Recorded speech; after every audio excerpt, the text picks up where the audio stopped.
दोस्तों आज की इस वीडियो में मैं आपको the psychology of money book से 8 बिग आइडियाज़ बताने वाला हूँ। तो बिना किसी डीले के हम डायरेक्ट काम की बात पर आएंगे। और पहला बिग आइडिया है यू डोंट नो एवरीथिंग। हम हमारे एक्सपीरियंसेस के बेस पर कोई भी राय बनाते हैं। थोड़े से एक्सपीरियंस पर कई लोग ये मानने लग जाते हैं कि उन्हें इस दुनिया के बारे में सब कुछ पता है, लेकिन वो ये बात भूल जाते हैं कि दुनिया में 800 करोड़ लोग हैं और हर इंसान की अपनी अपनी अलग राय है और हर कोई अपनी दुनिया में सही भी है। एक चीज़ जो किसी को बिल्कुल सही लग रही हो वो हो सकता है कि किसी और को पागलपन लगे। The psychology of money book में ऑथर मॉर्गन हाउसेल कहते हैं कि पैसों के लेकर आपका एक्सपीरियंस दुनिया में जो कुछ भी हुआ है उसका 0.0000001% हो सकता है, लेकिन 80% एक्सपीरियंस आपका वो होता है जो आप सोचते हो कि दुनिया कैसे चलती है। यानी आसान शब्दों में कहें कि हम ज़्यादातर वही बातें मानते रहते हैं जो हमारे बिलीफ में बैठी हुई है। जैसे अगर किसी के अंकल को 20 साल पहले स्टॉक मार्केट में नुकसान हो गया था तो हम ये मान के बैठ जाते हैं कि स्टॉक मार्केट में सिर्फ नुकसान ही होता है। जैसे अगर किसी के मामा को रियल एस्टेट में नुकसान हो गया तो हम ये मान कर बैठ जाते हैं कि रियल एस्टेट में तो नुकसान ही होता है। किसी के भाई का बिजनेस डूब गया तो हम ये मान के बैठ जाते हैं कि बिजनेस तो बिल्कुल नहीं करना है। एक और एग्जांपल देता हूँ। 1970 में पैदा हुए लोगों ने इंडेक्स फंड का बूम देखा होगा। उन्हें इंडेक्स फंड सबसे अट्रैक्टिव इन्वेस्टमेंट लगेगा, जबकि 90s में पैदा होने वाले लोगों को क्रिप्टो करेंसी अट्रैक्ट कर सकती है। तो कहने का मतलब यह है कि आपको खुद को लिमिट नहीं करना चाहिए। आपको सिर्फ अपने एक्सपीरियंसेस के बेस पर फाइनेंशियल डिसीजन नहीं लेने चाहिए, बल्कि आपको फाइनेंशियल किताबें पढ़नी चाहिए, वीडियोस देखने चाहिए, सेमिनार्स अटेंड करने चाहिए, जहां से भी आप दूसरों के एक्सपीरियंसेस से सीख सकते हो, जहां से भी आपको और इन्फॉर्मेशन मिल सकती है। आपको पूरी कोशिश करनी चाहिए वो इन्फॉर्मेशन लेने के लिए, और फिर आपको अपने फाइनेंशियल डिसीजन इस इन्फॉर्मेशन और एक्सपीरियंसेस के बेस पर लेने चाहिए, इमोशन के बेस पर नहीं। Second big idea, nothing is as good और as bad as it seems. ये दुनिया इतनी ज्यादा कॉम्प्लिकेटेड है कि हमारा दिमाग भी इसे पूरी तरह से समझ नहीं सकता, और अक्सर हमारे एक्शंस के रिजल्ट्स हमारे हाथ में नहीं होते। हमारा रिजल्ट्स पर कोई कंट्रोल नहीं होता। जैसे कि मान लो कि कोई एंटरप्रेन्योर है, उसने एक बहुत अच्छा प्रोडक्ट बना लिया है। अब उसे लग रहा है कि टाइमिंग भी सही है और कंज्यूमर सेंटिमेंट भी उसके फेवर में, लेकिन कोई डिजास्टर आ जाता है और सारा मार्केट डिस्टर्ब हो जाता है और उस एंटरप्रेन्योर का प्लान बेकार हो जाता है, जैसे कि 2020 में कोविड के दौरान हुआ था। ऐसे रिस्क का कोई अंदाजा नहीं लगा सकता। ऑथर मॉर्गन हाउसेल कहते हैं कि नथिंग इज एज गुड और as bad as it seems, यानी जो दिख रहा है वो उतना अच्छा या उतना बुरा नहीं होता। जब भी आप फाइनेंशियल डिसीजन लो, चाहे खुद के लिए या दूसरों के लिए, आपको उसमें लक और रिस्क को ध्यान में रखना चाहिए। कोई भी एक सक्सेस स्टोरी सुनकर, किसी की स्टोरी फोर्ब्स में देखकर डिसीजन नहीं लेना चाहिए, या किसी का एक फेलियर सुनकर आइडिया भी ड्रॉप नहीं करना चाहिए। हो सकता है कि उन लोगों को किसी आउटसाइड रीजन की वजह से सक्सेस मिली हो या फेलियर मिला हो। इसे सर्वाइवरशिप बायस कहते हैं। इस पर मैंने एक बहुत ही इन्फॉर्मेटिव वीडियो बनाई है जो आपके सोचने का तरीका बदल देगा। मैं यहाँ आई बटन में लिंक दे दूंगा, डिस्क्रिप्शन में भी दे दूंगा, आप वो जरूर देखना। आप इस पूरे टॉपिक को समझ लोगे कि किसी भी एक सक्सेस को देखकर या किसी एक फेलियर को देखकर अपने परमानेंट डिसीजन नहीं लेने चाहिए। आपको करना यह है कि अपने गोल्स तक पहुंचने के लिए काम करते रहो, गलतियों से सीखो, अपनी भी और दूसरों की भी। दूसरों की गलतियों से सीखना बहुत ज़रूरी है। अगर आप सिर्फ अपनी ही गलतियों से सीखोगे तो आपकी ज़िंदगी छोटी पड़ जाएगी। और कभी भी सक्सेस को सर पर मत चढ़ने दो, और फेलियर से डिस्करेज भी नहीं होना है। थर्ड आइडिया है how much is enough for you. इस इकोनॉमी में और साथ ही हाईएस्ट इन्फ्लेशन में एक जॉब पर डिपेंड होना बिल्कुल अच्छा आइडिया नहीं है। एक साइड हसल होना बहुत अच्छा है, और उससे भी अच्छा है कि आपकी मल्टीपल इनकम स्ट्रीम्स हो। लेकिन खुद से पूछिए कि आपके लिए कितना पैसा काफ़ी होगा, क्योंकि हमेशा पैसों के पीछे भागना आपकी मेंटल हेल्थ के लिए सही नहीं होगा। ये माइंडसेट आपको लालच की तरफ ले जाएगा, और लालच ने अच्छे अच्छे स्मार्ट लोगों को बर्बाद किया है पास्ट में। इस जाल से बचने के लिए ऑथर मॉर्गन हाउसेल 2 प्रैक्टिकल तरीके बताते हैं। Number 1, stop moving the goal posts. अपने लिए एक फिक्स फाइनेंशियल गोल सेट करो, और जब आप उसे अचीव कर लो तो आराम करो। अपने हार्ड वर्क से मिले रिजल्ट को एंजॉय करो। आप तब तक खुश रहोगे जब तक आप अपने एक्सपेक्टेशंस को काबू में रखोगे। Number 2, never compare yourself to others. आपकी लाइफ आपकी है, आपको यहाँ तक लाने वाले थॉट्स आपके हैं, ओपिनियंस आपकी हैं, डिसीजंस आपके हैं। इसलिए खुद को दूसरों से कंपेयर करने का सवाल ही नहीं उठना चाहिए। दूसरों से खुद को कंपेयर करोगे तो आपको जलन भी होगी और आपका मेंटल पीस भी खत्म हो जाएगा। Fourth big idea, understand the power of compounding. इस यूनिवर्स में एक प्रोसेस चलती है जिसके हिसाब से आपके एक कदम का रिजल्ट आपके अगले कदम की सीढ़ी की तरह होता है। जैसे कि उस बहते हुए पानी के बारे में सोचिए जो ओवर द टाइम पत्थरों का शेप बदल देता है। ऑथर मॉर्गन हॉजेल कहते हैं कि दौलत बनाने के लिए भी सिमिलर पैटर्न फॉलो करना होता है। समझदारी से इन्वेस्ट करना तो जरूरी है, लेकिन बड़ी दौलत बनाना इस बात पर डिपेंड करता है कि आप कितने लंबे टाइम से इन्वेस्टेड हो। वॉरेन बफेट की वेल्थ $84 बिलियन है, जिसमें से $18 बिलियन उन्होंने 65 की उम्र के बाद कमाए हैं। चलिए जिम साइमंस और वॉरेन बफेट के अचीवमेंट को कंपेयर करते हैं। जिम साइमंस को दुनिया का ग्रेटेस्ट इन्वेस्टर कहा जाता है क्योंकि उन्होंने अपनी कैपिटल पर 66% का रिटर्न जनरेट किया है। दूसरी तरफ वॉरेन बफेट ने सिर्फ 22% का रिटर्न जनरेट किया है। ये नंबर देखकर लगता है कि साइमंस की वेल्थ वॉरेन बफेट से कहीं ज्यादा होगी, जबकि ऐसा नहीं है। वॉरेन बफेट जिम साइमंस से कहीं ज्यादा अमीर है। कैसे? आंसर है कंपाउंडिंग। जैसे साइमंस ने 50 साल की उम्र में इन्वेस्टिंग शुरू की, वहीं वॉरेन बफेट ने 10 साल की उम्र से इन्वेस्टिंग शुरू कर दी थी। छोटे छोटे एफर्ट्स कंसिस्टेंटली लंबे टाइम तक करने से एक्स्ट्रा ऑर्डिनरी रिजल्ट्स मिलते हैं। जेम्स क्लियर ने अपने बुक एटॉमिक हैबिट्स में इस बात को बहुत अच्छे से समझाया है। Fifth big idea, getting rich versus staying rich. Internet और सोशल मीडिया के बढ़ने से एक साइड हसल शुरू करना ज्यादा मुश्किल नहीं रहा है। आप स्टॉक्स में इन्वेस्ट कर सकते हो, क्रिप्टो में इन्वेस्ट कर सकते हो, क्विक प्रॉफिट्स बना सकते हो। ठीक ठाक कैपिटल नॉलेज और रिस्क लेने की हिम्मत से आप अमीर तो हो सकते हो, लेकिन अमीर बने रहना ये मुश्किल पार्ट है। आप किसी भी बड़े शहर में चले जाओ, रोड्स पर आपको अट्रैक्टिव एड्स दिख जाएंगे, बल्कि आपके फोन में ही pre approved credit card, low cost loan, loyalty points, gift coupon जैसी कस्टमर्स को ललचाने वाली चीजें आपको मिल जाएंगी। देखो आज के टाइम में अगर कमाना आसान हुआ है तो खर्च करना उससे कहीं ज्यादा आसान हो गया है।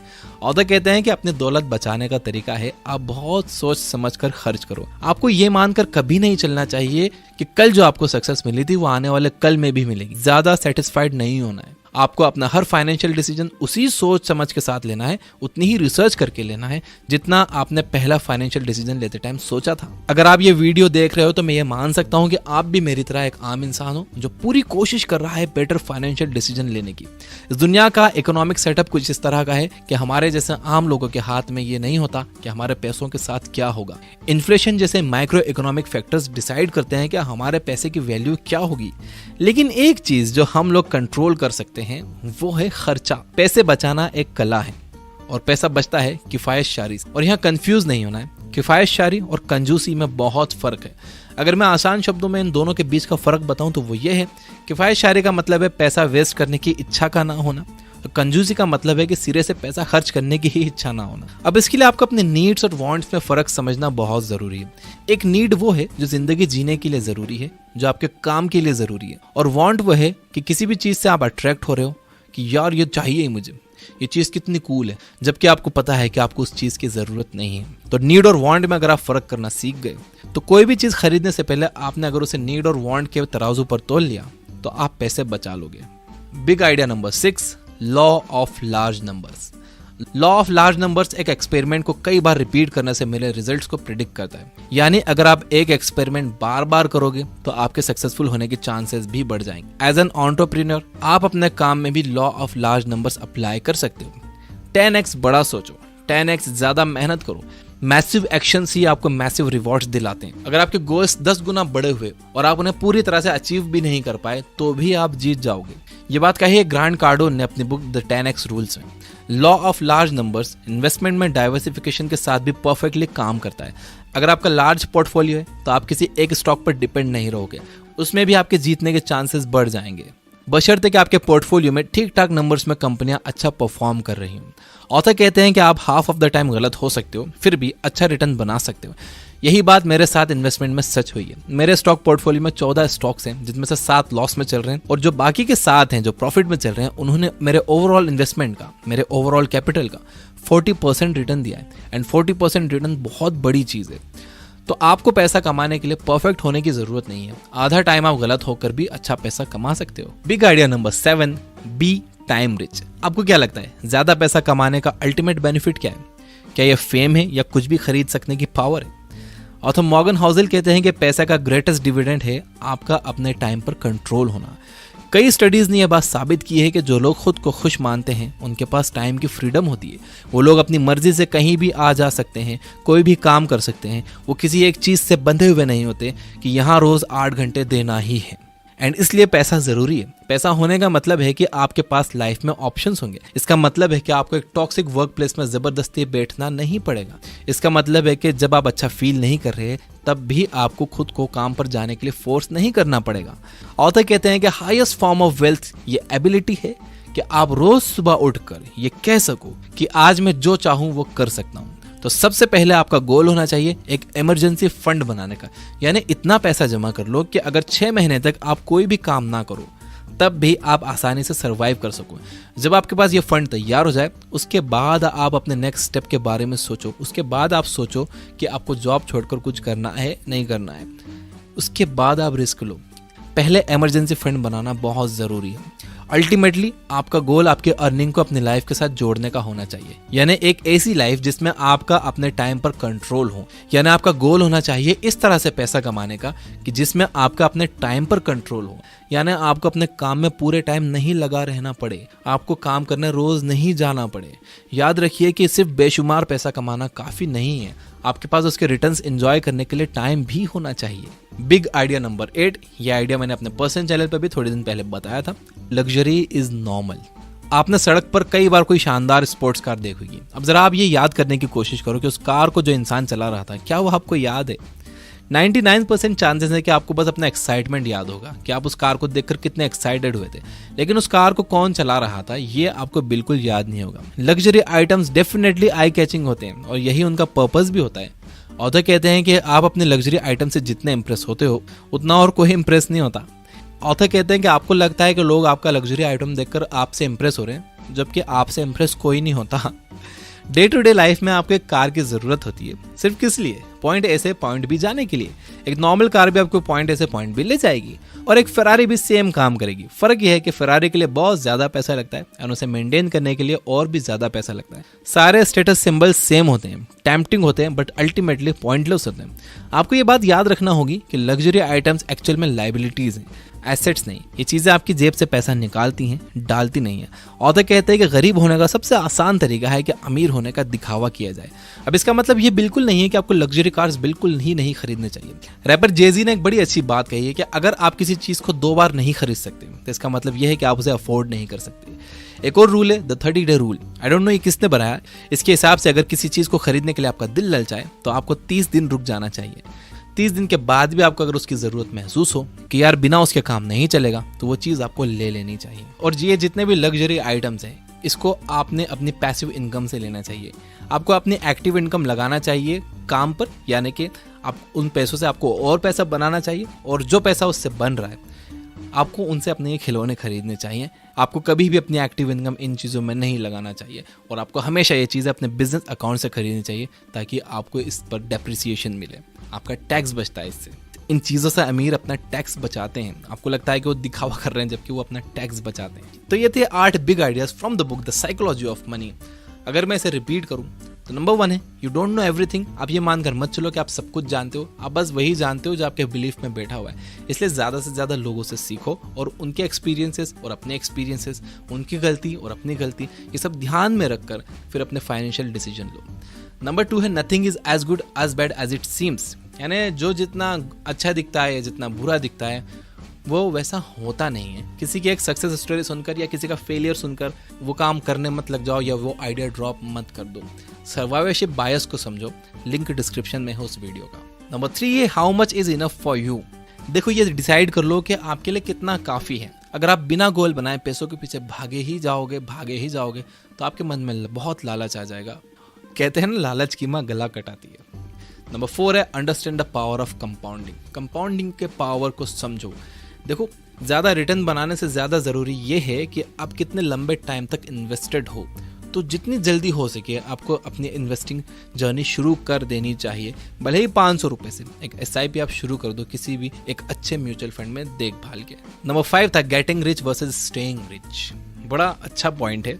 अमीर बनना तो ठीक है, आप बन गए, लेकिन अमीर बने रहना ये बड़ा मुश्किल पार्ट है। कुछ लोगों की इतनी इनकम नहीं होती लेकिन वो लोन पर ये फ्लैशी चीज़ें, लग्जरी चीज़ें खरीद कर समझते हैं कि वो अमीर हैं, जबकि वो अमीर होने का दिखावा करते हैं और यही गरीब होने का सबसे आसान तरीका है। तो getting rich versus staying rich में फ़र्क समझिए। नंबर 6 था लॉ ऑफ लार्ज नंबर्स। आप जितनी ज़्यादा बार किसी काम को करोगे उतने ज़्यादा चांसेस आपके बन जाएंगे अच्छे रिजल्ट्स प्रोड्यूस करने के। जैसे कि मैं जितनी कंसिस्टेंटली जितनी ज़्यादा वीडियोस अपलोड करूँगा तो चांसेस मैं अपने बढ़ा लूँगा कोई भी वीडियो वायरल होने के। अगर मैं करूँगा ही नहीं तो कोई वीडियो चलेगी कैसे? करता रहूँगा तो चांसेस बढ़ जाएंगे वीडियोस चलने के। नंबर 7 था बी टाइम रिच। पैसा कमाने का अल्टीमेट बेनिफिट है आपके पास टाइम का होना। पैसा आपको अपने टाइम पर कंट्रोल देता है और जिन लोगों का टाइम पर कंट्रोल होता है वो ज़्यादा खुश रहते हैं। तो देखिए इनडायरेक्टली बल्कि डायरेक्टली पैसा एक खुशी दे रहा है। जब आपके पास ये कंट्रोल होगा कि आपको कौन से दिन क्या करना है, किस टाइम क्या करना है, कहाँ जाना है, जब आप बंधे हुए नहीं होगे कि यार मुझे बस 9 से 5 यहाँ जाना ही है, मैं और कहीं जा नहीं सकता। जैसे मैं बंधा हुआ था कुछ सालों पहले तक, मैं कहीं आ जा नहीं सकता था। लेकिन जब पैसा आया तो मेरे टाइम पर कंट्रोल मुझे मिला और अब मैं अपनी मर्जी से कहीं भी आ जा सकता हूँ, पहले से ज़्यादा खुश रहता हूँ। और नंबर 8 था लग्जरी इज़ नॉर्मल। याद रखिए कि अगर आप कोई बस दिखाने के लिए कार खरीदने की सोच रहे हो, कोई भी चीज़ दिखाने के लिए खरीदने की सोच रहे हो, लोग उससे इम्प्रेस नहीं होते। लोग आपको नहीं देखते, लोग आपकी वो गाड़ी देखते हैं। आप अपनी वैल्यू बढ़ाओ कि आप पैदल भी चलो तो लोग आपको देखें, आप साइकिल पर भी चलो तो लोग आपको देखें। आपकी वैल्यू उस कार की वैल्यू से ज़्यादा होनी चाहिए भाई। अपनी वैल्यू बढ़ाओ। बाकी ये सब चीज़ें नॉर्मल हैं, ये सब आ जाएंगी, ये सब टैग